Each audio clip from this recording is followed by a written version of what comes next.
साल 2020 के आफन और यश तूफान की तबाही को लोग अभी तक भूले भी नहीं थे कि रेमेला तूफान का खतरा पश्चिम बंगाल में मंडरा रहा है।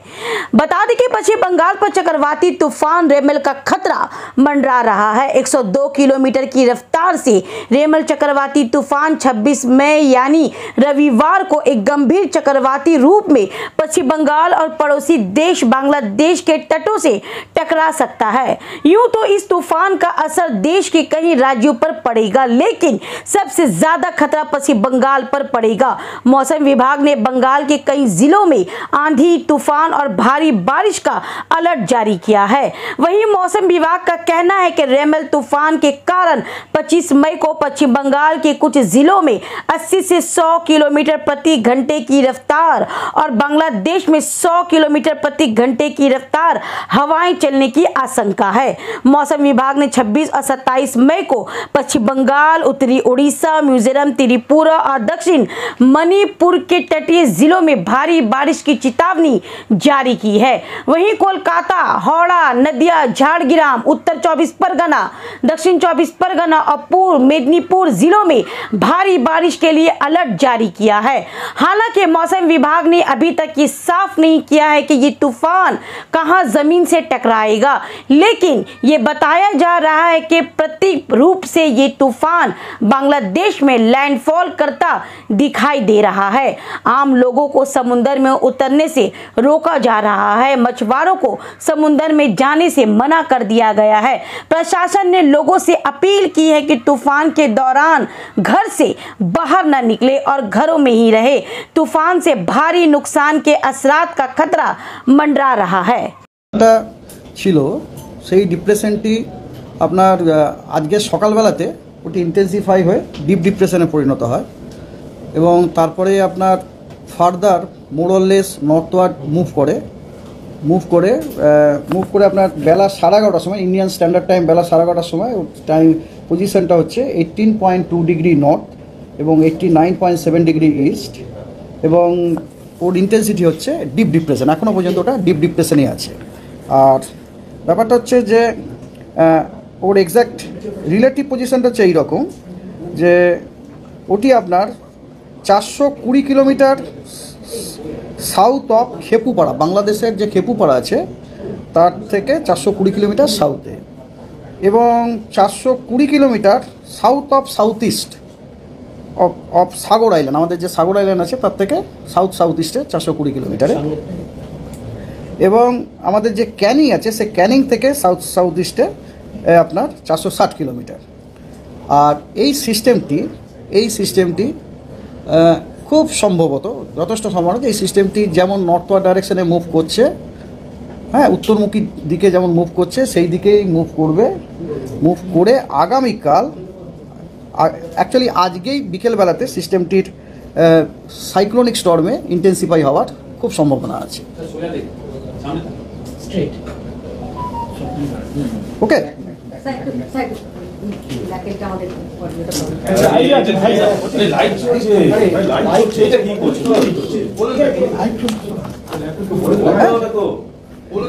তো হ্যাঁ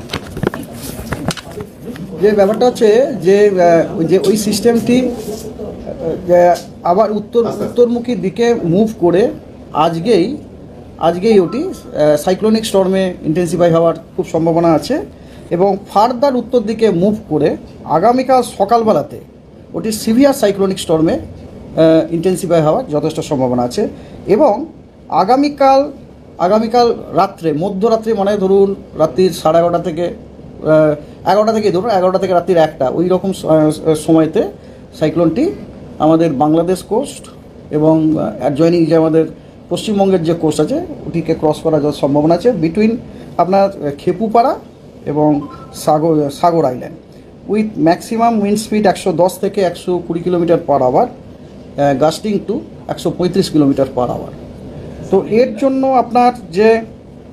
জন্য আমাদের ওয়েস্ট বেঙ্গলের যে কোস্টাল আপনার ডিস্ট্রিক্টগুলি আছে সেইগুলিতে আপনার স্ট্রং উইন্ডেরও ওয়ার্নিং আছে, তারপরে আপনার হেভি রেনফল, এক্সট্রিমলি হেভি রেনফলের ওয়ার্নিং আছে।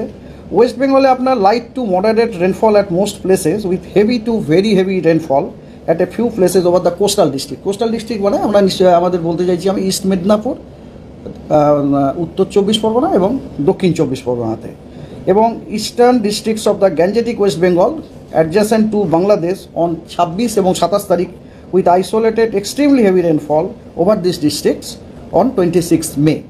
আপনি যদি আপনার একদম ক্যাটাগরিক্যালি আপনাকে জানাতে পারি যে কবে কোন ইয়ে আপনাকে আমি জানাচ্ছি। যেমন ধরুন আজকে ওয়েদার ওয়ার্নিং আগামীকাল এক্সট্রিমলি হেভি রেনফল ওয়ার্নিং দেওয়া হয়েছে নর্থ এবং সাউথ 24 পরগনা এবং ইস্ট মেদিনীপুর, অবশ্যই লাল। Heavy to very heavy rainfall warning দেওয়া হয়েছে ওয়েস্ট মেদিনীপুর, ইস্ট বর্ধমান, নদিয়া, হাওড়া, হুগলি, কলকাতা। আমাদের কলকাতাতেও কিন্তু কলকাতা তো আমাকে তো এটা দেখতে হবে না, আমি তো মুখস্থ করে আসিনি না।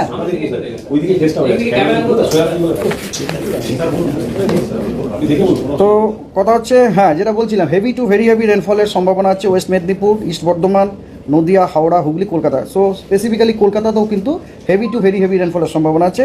আর হেভি রেনের সম্ভাবনা হচ্ছে ঝাড়গ্রাম, বাঁকুড়া, পুরুলিয়া, ওয়েস্ট বর্ধমান, বীরভূম এবং মুর্শিদাবাদ আগামীকাল।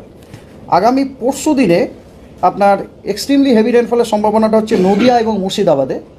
আর দক্ষিণবঙ্গে হেভি টু ভেরি হেভি রেনের সম্ভাবনা হচ্ছে দুটি 24 পরগনা, হাওড়া, হুগলি, কলকাতা, ইস্ট বর্ধমান, বীরভূম, মালদা এবং দুটি দিনাজপুর, নর্থ এবং সাউথ দিনাজপুর। এটা হচ্ছে আপনার heavy to very heavy rainfall, মানে 7 থেকে 20 সেন্টিমিটার পর্যন্ত।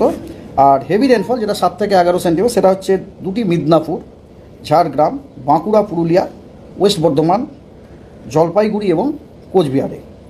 28 তারিখেও এক্সট্রিমলি হেভি রেনফলের সতর্কবার্তাও দেওয়া হয়েছে, সেগুলি হলো জলপাইগুড়ি, আলিপুরদুয়ার এবং কোচবিহারে। And heavy to very heavy রেনফলের সতর্কবার্তা দেওয়া হয়েছে দার্জিলিং, কালিম্পং এবং দুটি দিনাজপুরে। এর সাথে সাথে আপনার স্ট্রং উইন্ডেরও ওয়ার্নিং দেওয়া হয়েছে ডিউ টু দিস সিস্টেম। যেমন ধরুন 26 তারিখে 110 থেকে 120 কিলোমিটার বেগে ঝোড়ো হাওয়া, 130 কিলোমিটার ম্যাক্সিমাম গাস্টি নর্থ এবং সাউথ 24 পরগনাতে।